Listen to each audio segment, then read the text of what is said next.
కనుగొన్నారంటే యేసు ప్రభు వారు. ఎంత అద్భుతం అండి. ఎందుకో తెలుసా? ఫిలిప్పు ఒక అన్వేషకుడు. హి వాజ్ అ సీకర్. అతను ఏం చేస్తున్నాడో తెలుసా?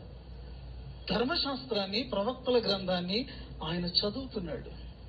చదవడం అంటే కేవలము చదవడం కోసం కాదు. చదవడం అంటే ఏదో కొన్ని విషయాలు, కొంత జ్ఞానాన్ని, ఈ బైబిల్ జ్ఞానాన్ని పొందడం కోసం కాదు. He was searching for the saviour. He was seeking for the messiah. కాబట్టి అతను అన్వేషిస్తూ ఉన్నాడు. ఈ మెస్సయా మాకు వస్తే ఎంత బాగుండు.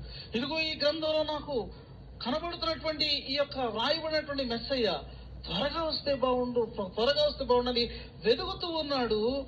ఆ యొక్క ఆశతో ఉన్నాడు. అతను వెతికాడు. ప్రభువు చేత అతను కనుగొనబడ్డాడు. గొప్ప సంగతి. ఆయన ఫిలిప్పును కనుగొని, నన్ను